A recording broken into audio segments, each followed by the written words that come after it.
Урматтуу агай туугандар, урматтуу бүгүнкү коноктор, урматтуу бүгүнкү Ички иштер министрлигинин действовать этип аткан офицерлери, сержанттары жана начальниктери. Бу кыргыз милициясынын түптөлүк кыргыз элине, кыргыз жерине кылган эмгегин азыр эле аксакалыбыз баса белгилеп айтып кетти. Азыркы муундар, азыркы иштеп жатканда ушуларды тарбиялоодо, ушуларды патриоттуулукка тарбиялап, элин, жерин сүйгөнгө тарбиялап аткан атууларды биз ушунчалык сыйлайбыз жана урматтайбыз. Ички иштер министрлиги анткени ошол жигиттер өзүнүн элин күнү түнү бейбутчулугун сактап турат. Ошон үчүн мына агай десем да жаңылышпайм, байке десем да жаңылышпайм, улуу болсоңуз, кичүү болсоңуз ини деп айтсам да жаңылышпайм. Сизге жанатадан бери музейди көрүп, аллеяны көрүп, ушунчалык өзүнүн канча балаңыз бар деп байкасам, сурасам, 2 кыз, 2 уулум бар деп айтып атасыз. Ошолор деле тарбиялап, ошолор деле кыргыз элине кызмат кылсын дебестен, бүткүл ушул Жайыл районунун жаштарын тарбиялоодо кылып аткан эмгегиңизди көрүп, угуп, жана видеолордон көрүп, ошо өзүңүздүн класска алып кирип алып, жаштарды тарбиялап атканыңызды көрүп, мен абдан ыраазы болдум. Анткени ар бир кыргызстандык, ар бир атуу өзүнүн эле балаларын тарбиялабастан, өзүнүн чөйрөсүндөгү ага тууган, бир туугандарынын арасындагы балдарды да тарбиялап, татынакай тартиптүү кылып өстүрүп окутса, не жетсин буга? Мына биздин жоокерлерибиз күнү түнү иштеп атып, Баткендеги окуяны алыстан эле издебей эле жакындан карайлы. Өз өмүрлөрүн кыйып, 53 жоокерибиз, ошонун ичинде милиция кызматкерлери, ошонун ичинде Ички иштер министрлигинин аскерлери, биринчи эшелондо тургандар, чегирачылар, Ички иштер министрлиги ошо куралдуу күчтөр арттан 2-чи эшелон менен келгичекте өз өмүрлөрүн аябастан окко төшүн тозуп, кыргыз мамлекетинин 1 сантиметр жерин бербейбиз деп жанын аябай мына курман болуп отурушат. Буларды биз эч качан унутпайбыз. Ошондой эле биздин арабызда элибиздин, жерибиздин коопсуздугун сактоодо милиция кызматкерлери эчем деген кылмышкерлердин колунан курман болуп атышат. Жылда 3-төн, 5-тен, 10-дон. Ошол жигиттер дагы биздин элибиз үчүн, журтубуз үчүн бейкут жашаса экен деп тилек кылып жүргөн жигиттер. Мен айтар элем, Акынбай Мамбетов, ошол сиз ошондой патриоттуу жигиттерди тарбиялап атканыңызды көрүп, тим эле ыраазы болуп атабыз да. Ошол 10 жылдан бери эч ким сизге жардам бербей, өзүңүз айткан эле ветерандар жардам берип отуруп, мына татынакай куурай баскан жерди татынакай кылып, аллея кылып койдук деп, ар бир ушул офицерлердин фамилияларын менен ёлкаларда отургузупсуз. Эгерде ар бирибиз ушундай мамиле жасасак ишибизге, мындан да бетер жакшы кыргыз мамлекет өз өнөрүнө көзүм жетет. Ошондуктан сөзүмдү кыскартып, ар бир адам, ар бир атуу өзүнүн артында эмне из калтырдым кыргыз мамлекет үчүн деген сөздү дайым эстеп, дайым айтып туруш керек. Эмне кылышым керек, эмне кылсак болот деп. Анткени мага мамлекет эмне кылып берди эле дебей. Мамлекет колунан келген жардам берип атат. Биз эмне кылып атабыз мамлекетке деген сөз дайым эсибизде болсун. Артыбызда из калыш керек. Из калыш керек. Анткени мейли чыгармачыл адам болобу, мейли ушундай эле жөнөкөй эле биздин милиция кызматкери болобу, артында из калтырыш керек. Мына сиз чоң из калтырдыңыз. Бул өмүр бою айтыла турган из. Мына здание аябай чоң экен. Мен начальник ушул охрананын начальнигине айтар элем, чоңураак зал берип, чоңураак место берсеңиз, мындан да чоң музейди жасап колуңуздарга тартууларга күчү жететине мен бүгүн ишендим. Ошон үчүн артыңызда чоң из калтырып атасыз. Ушул издер дагы кала берсин. Сиз патриоттуулукка жаштарыбызды тарбиялоодо мындан да чоң ийгиликтерге жаратат деген зор ишеничтер бар. Кана кепти тартты дегенде ошо мен дагы жап-жаш 40 жаштагы депутат элем, легендарлуу парламентке мүчө болуп, Ак Моюн Ак Башыр районунан депутат болуп келдим эле, 7 кишиден сурулуп чыгып. Ошондо bu депутат болдум жогорку кеңешке.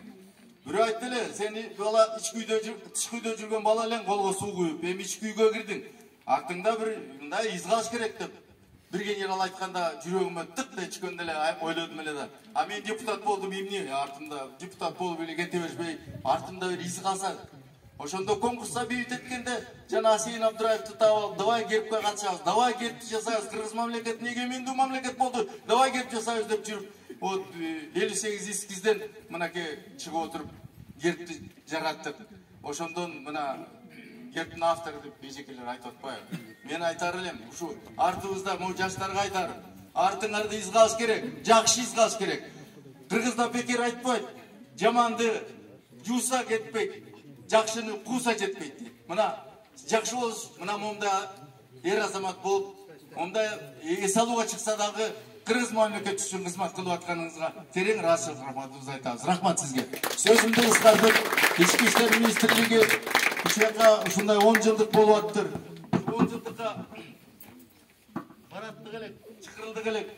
Ушу бир сыйлап койсок деген министрибизге бардыңыздар жакшы билесиздер. Ниязбеков, Уланбек Окунбаевичке мына ошол кишиге айтсам, давайте приказ берип, ушу биз жакшы медаль менен сыйлап деген приказ бар, ошону тааныштырып коеюн. Кыргыз Республикасынын ички иштер министрлигинин 1-октябрь 664 буйругу сыйлоо жөнүндө ички иштер менен Кыргыз милициясынын 95 жылдык юбилей медали менен ушу Сабыркожоев Акынбай Мамбетовичти сыйлансын дейт. Ошол сыйлыкты берип коюш үчүн мен генерал генералдардын мүчөсү таап койсун деп мына Курман Кубатбековичке берейин. Курман Кубатбекович, могу медальды ушул Акынбай агайга таап коюңуз.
Atabek'e kısmet kılamın.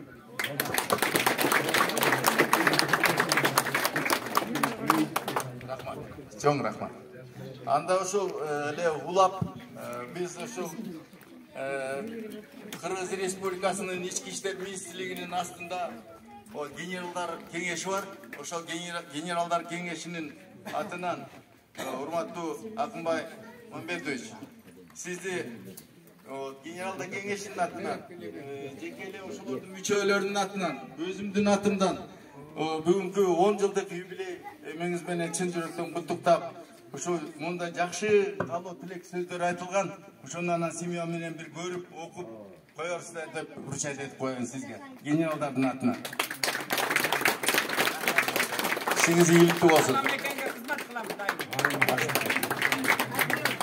Anan özümüzde kur gelbeylik, emi memleketten gertin aftar olup dursak, anan uşul muzeyingizge olavu, büyüğünüzge olavu, al tüylükke estelik bolsun dep, Urmattуу Акынбай Мамбетович, тарихи музейдин 10 жылдыгы менен чын жүрөктөн куттуктайбыз. Кыргыз Республикасынын мамлекеттик гербтин авторунун бири Дубанаев деп мондай сизге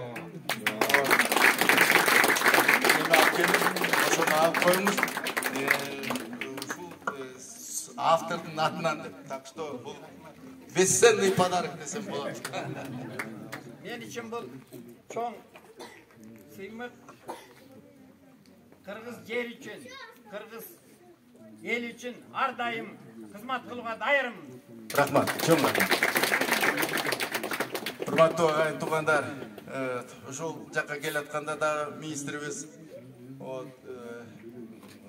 Уланбек Омоканович айтты да, мына жаштарды тарбиялоодо ушундай ар бир райондордо биздин ветерандар болсун, генералдар болсун, деги эле эс алып аткан жигиттер ушундай көп мероприятияларды өткөзүп, мына жерин, элин сүйгөн эр азаматтарды тарбиялап чыксакпы деп айтып деле мына ошол ушул болуп атат. Жакында эле депутаттар да ушул маселени катуу көтөрүлүп чыгып атат. Видимо, бул туурасында дагы военно-патриотическое воспитание деп жана школдордо, эмелерде, школдордо мурун жакшы болчу, азыр болсо кичине слабый болуп калган, эми ошону көтөрүп чыгып атат. Мен да кошулам, ошол военно-патриотическое воспитанияга мына сиз могу жигиттерди кичине болот тарбиялап атканыңызга терең ыраазымын. Ички иштер министрлигинин атынан, генералдардын атынан, жалпы ветерандардын атынан, барлык ушул жерде отурган ветерандарды, ички иштер кызматкерлерин, конокторду бардыгыңыздарды аман эсен болушуңуздарды менен каалайм. Аман болгула, бар бололу, ден соолукта бололу.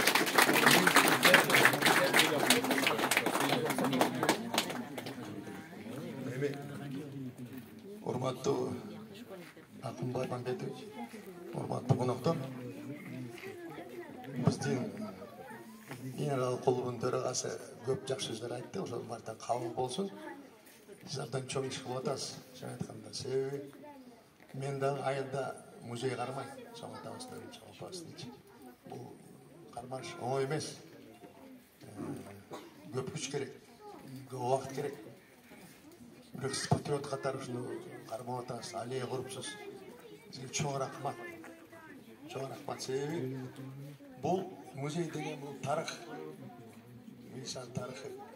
Эгер тарых биз унутсак, милиция келечеги болбойт. Ошон үчүн бул чоң тарых. Мына бүгүнкү балдар үчүн керек. Экинчи жагынан эң негизгиси бул патриоттукка чакырган, патриоттукка тарбиялаган жакшы нерсе да. Жана биз көрдүк, жана жаштарда көп сөз айттыңыз, жакшы сөздөр бар, көрүштү бар, ушундай милиция болгон экен, иштеген экен деп, булар дагы умтулат, жакшы бололу, патриот бололу депчи. Жана айтып кетпедилер. Сиздер ушу патриотту тарбияласак, келечектеги Баткендегидей батырлар болот. Сизге чоң рахмат, ишиңиз ийгиликтүү болсун.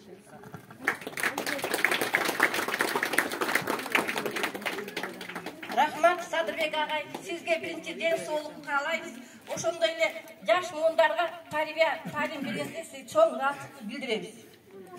Анда эмесе кийинки сөздү Жайы райондук күзөт бөлүмүнүн ардагери, апрель революциясынын баатыры, жазуучулар союзунун мүчөсү, бир нече китептин автору Сыдыков Ашмалы Жетибаевич агайга узатабыз.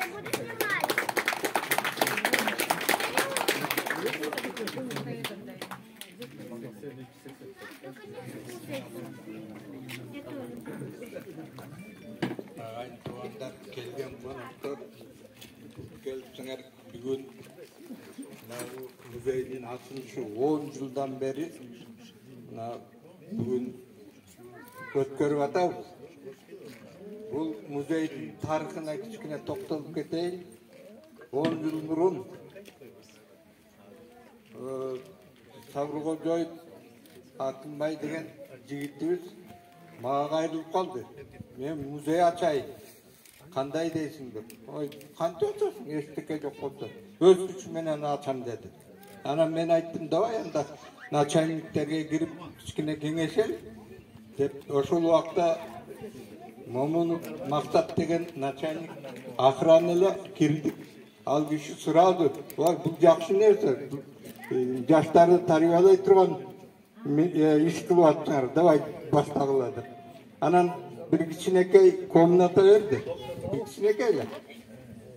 Ministerstodan gelgen öküller, atayın jörgen öküllerken, bular karama karşı taptak bolbay talas tartışmenen arang jatıp makuldu alıp alar ketip kaldı. Oşu kişinekey komünatada kaldık.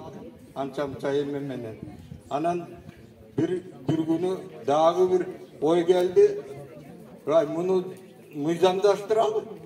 Devanan ардагерлер чогулуп чечим чыгарып, депутаттарга кайрылалы, мэрияга кайрылалы деп кагазды алып барып өзü çurkap берip депутаттар қолдап, анан кейін ушул эмени ачууга туура келди. Бұл Сарыкожоев Акынбайды мактап алсак болбойт. Бул аябай жигиткен Москвага чейин барып, архивди көтөрүп, байыркы баягы Советтер Союзунун курган милиционерлерди таап Козбай деген. Анан бир кызыгы ушу биздин өзүбүздүн жердешибиз Ömürkulov Abdulda деген киши мына Акбашактан экен. Мына ушунун баарын архивден көтөрүп чыгып музейге алып келди. Анан дагы бир күнү туруп айтат, мен ардагерлердин аллеясын курду. Тиги чычкан өрөөнөн таштарды алып келип, бак дарактарды алып келип тиктик. Мына азыр татнакай болуп көгөрүп жакшынакай болуп турат. Бул эми мына жанагы өйдө менден мурунку айтып кеткен кишилерге мен аябай кошулам. Туура бул патриоттук сезим. Эгер болбосо биз кыргыз улутун жок кылып алабыз. Ошондуктан жаштарыбызды туура тарбиялап, туура жолго коюуга аракет жасап жаткан мына Сарыкожоев Акынбайга чоң рахмат, ден соолук каалайм. Анан кыргыз элин тынчтыкта болсун, ынтымак-ырыс болсун баарыбызда. Отурган келген конокторубуздун ар бир үйүндө ырыс ынтымак, бакыт таалай, жакшы турмушту өткөрөлүк байыркы кыргыздардын даңкы келсе экен деп тилеймин. Ошондуктан мен силерге баарыңарга ынтымак каалайм. Анан мен өзүм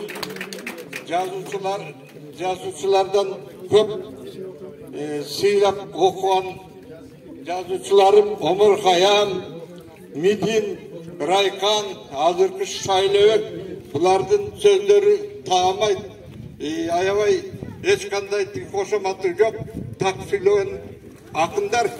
Анан мен ошо Байдылдага арнап пародия жазып койдум эле. Ушуну Акимбай Салат тапшырдым. Бул китептен ыйык, мындан бийик белек болбойт. Ошондуктан кээде окуп койду.